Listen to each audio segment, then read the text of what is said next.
आपने देखे होंगे बहुत से ऐसे लोग होते हैं, अधिकतर ऐसे ही लोग होते हैं जो स्वर्ग में भी नर्क खोज लेते हैं। उनके पास जितना भी होता है, जैसा भी होता है, उसमें वो संतुष्ट नहीं होते, हमेशा उसमें कोई ना कोई कमी निकालते हैं। और बहुत से कम ऐसे लोग होते हैं जो जिनकी स्थिति चाहे जैसी भी हो, कुछ कम भी होता है उनके पास, तो भी वो अपनी उस चीज़ को काउंट करते हैं जो उनके पास है, उस चीज़ को नहीं जो उनके पास नहीं है। इसके लिए मेरे पास एक 3 कहानियाँ हैं। आई थिंक आप जो सुनेंगे तो आपको बहुत अच्छा महसूस होगा, और मुझे बहुत अच्छा महसूस हुआ था जब मैंने ये 3 कहानियाँ सुनी थी। पहला कहानी है कि एक बार एक राज्य के राजा ने अपने वज़ीर को फांसी की सज़ा देने का निश्चय करा। उसकी छोटी सी कोई गलती थी, वो चाह रहे थे कि वो आए मुझसे माफ़ी मांगे, तो ऐसे उन्होंने करने के लिए उसको कह दिया, उसको कह दो उसको आज शाम को 6 बजे फांसी दी जाएगी। जब सारी सेना उसके घर पहुंची और उसके घर का घेरा बना लिया, तो तब उस दिन उसका बर्थडे था, उस सेनापति का। तो उसको जब अंदर जाके बोले कि आज आपको शाम को 6 बजे फांसी दी जाएगी, राजा ने कहा है। तो भोज बन रहा था, उसके मित्रगण बैठे हुए थे, एक संगीतज्ञ को बुलाया गया था, वो सितार बजाएगा, वीणा बजाएगा। तो दोस्त लोग बड़े दुखी हो जाते हैं, घर में एकदम से मातम का माहौल हो जाता है, और वो जो संगीतकार होता है वो वीणा बगल में रख देता है, अब क्या बजाएंगे, क्या सुर तानेंगे। तो वो एकदम से कहता है, क्यों, क्या हो गया, तुम लोगों ने एकदम से ऐसे क्यों कर रहे हो, अभी 6 बजे तक का टाइम है मेरे पास, और इससे अच्छा क्या होगा कि मैं इतने अपने प्रियजनों से मिलता हुआ, अपने दोस्तों के साथ भोज करता हुआ, नाश्ता खाता हुआ इस दुनिया को छोड़ के जाऊँ, और इससे अच्छा और कुछ नहीं हो सकता।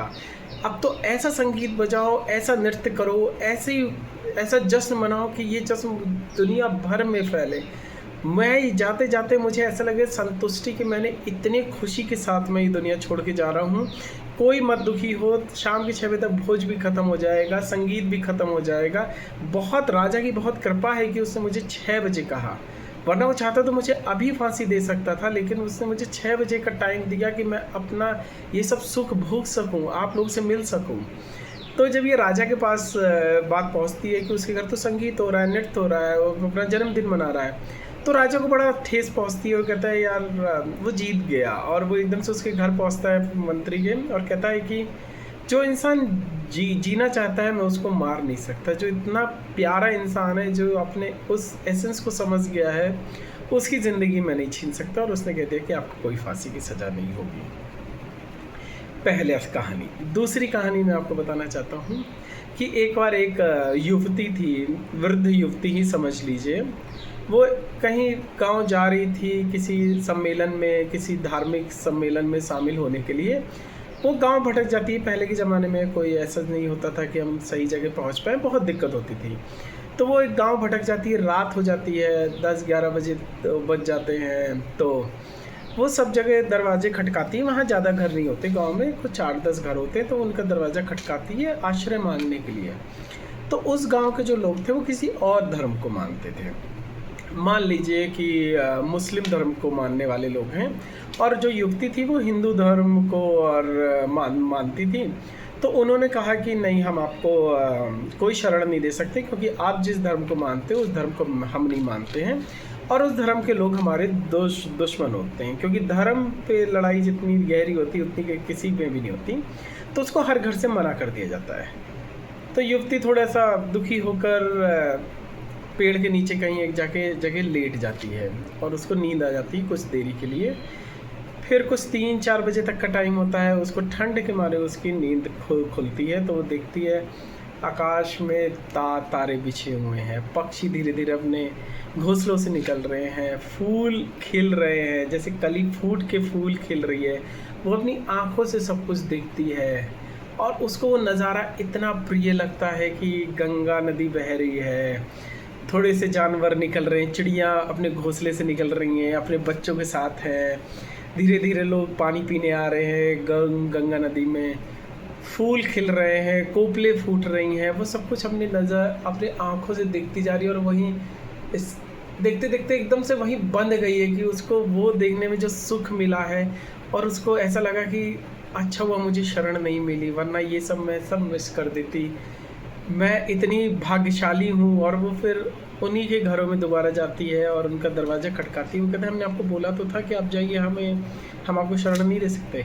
कह रहे नहीं, मैं आपको धन्यवाद कहने आई हूँ। मैं जब आपने मुझे मना करा था तो मैं थोड़ा सी दुखी हो गई थी, पर मैं नहीं समझ पाई कि परमात्मा की कृपा क्या है, वो मुझे क्या देना चाहता है, मुझे इससे बहुत कुछ बड़ा देना चाहता है। तो मैं आपका हाथ जोड़ के आपका प्रणाम करती हूँ, धन्यवाद कहती हूँ कि आपने अच्छा करा कि मेरे लिए दरवाजे नहीं खोले, आपने अच्छा करा मुझे शरण नहीं दी, वरना मैं ये सब देखने से वंचित रह जाती। मुझे ऐसा लगा कि मैं ईश्वर के सबसे करीब हूँ, उसके कलाकृति के साथ मैं अपना समय बिता रही हूँ। तो अब मैं आप लोग को धन्यवाद करती हूँ और आपको ये कहती हूँ भगवान की कृपा हो आपके ऊपर, और वो उधर से चली जाती है बहुत सुख में।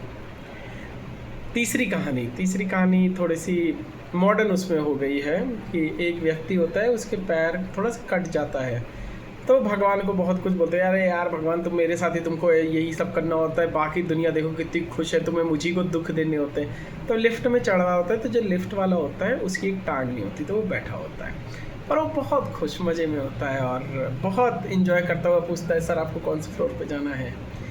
तो एकदम से उसको देखता है, कहता है तुम्हारा एक पैर नहीं है और तुम मुझे इतने खुश नज़र आ रहे हो। कह रहा है क्योंकि मैं ऊपर जो फ्लोर पे बंदा बैठा है, सेकंड जो लिफ्ट में बंदा बैठा है, उसके हाथ और आँख नहीं है, मेरा तो कम से कम एक पैर नहीं है।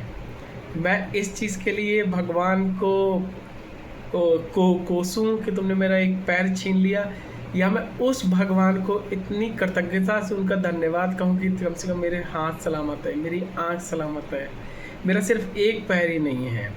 तो मैं उस चीज़ पे ध्यान दूं जो मेरे पास नहीं है, या मैं उस चीज़ पे ध्यान दूं जो मेरे पास है? इतना है, उसने मुझे देते हुए कमी नहीं बख्शी है, तो मैं उसको कमी नहीं बताना चाहता हूँ। मैं उसका धन्यवाद कहना चाहता हूँ कि उसने मुझे इतना सब कुछ दिया। तो ज़िंदगी जीना आपके नज़रिए पे डिपेंड करता है, आप किस नज़रिए से ज़िंदगी जीते हो, आप ब्लेसिंग को काउंट करते हो या फिर अपनी कमी को काउंट करते हो, वो आपके ऊपर है। आप जैसी ज़िंदगी जीना चाहते हो, आपकी ज़िंदगी वैसी ही हो जाती है। अगर आप अपनी ब्लेसिंग को काउंट करते हुए ज़िंदगी जीते हो, तो आप ज़िंदगी खुशहाली से जीते हो, आप ज़िंदगी नाचते गाते हुए जीते हो। और अगर आप अपनी कमियों को ही हमेशा देखते रहते हो, तो वो आप ज़िंदगी पूरी दुख भरी ज़िंदगी जीते हो, भार से ज़िंदगी जीते हो। कभी आप धन्यवाद नहीं कहते, आप कभी कृतज्ञता नहीं करते, आप कभी सर नहीं झुकाते उसके आगे कि उसने मुझे इतना असीम दिया है। और ये सिर्फ चीज़ ज़िंदगी के लिए नहीं है, ये रिश्तों के लिए भी है। हम हमेशा रिश्तों में कहते हैं कि तुमने मेरे लिए ये नहीं करा, तुम चाहते ही नहीं हो, तुम मेरे लिए ये नहीं करते, वो नहीं करते। या फिर हम कहते हैं what he is bringing to the table, what she is bringing to the table, वो उसने मेरे लिए क्या एफर्ट दिखा रही है, या वो मेरे लिए क्या एफर्ट दिखा रहा है। हम हमेशा ये कहते रहते हैं, हम कभी भी ये नहीं देखते कि उसके में वो क्या अच्छा कर रहा है, उसके अंदर क्या अच्छाई है। हम हर रिश्ता इस वजह से ख़त्म कर देते हैं क्योंकि हम स्वर्ग में नर्क देख लेते हैं। हमें कभी नर्क में स्वर्ग देखने की आदत ही नहीं पड़ी है। तो मैंने बहुत इस कहानी से सीखा है, और मैंने ये सीखा है कि मैं नर्क में भी स्वर्ग देखूं। वैसे तो मैं अपनी ज़िंदगी अधिकतर ऐसे ही बिताता था। मेरे को हर एक चेंज पे, या हर एक जब मैं नीचे जाता हूँ, जब मेरा कुछ लाइफ नीचे जाती है, तो मैं उसमें बहुत पॉजिटिवली रहता हूँ और उसमें देखता हूँ कि what is good in this.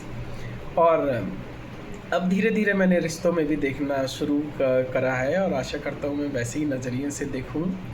तो अब मैं आशा करता हूँ कि आप लोग भी आज से नर्क में स्वर्ग देखिए, चाहे वो रिश्ता हो, चाहे कोई इंसान हो, चाहे वो आपकी जॉब हो, चाहे वो आपकी लाइफ हो, या कुछ भी हो। आपका नज़रिया बदलेगा, आपकी ज़िंदगी बदलेगी। हर हर महादेव।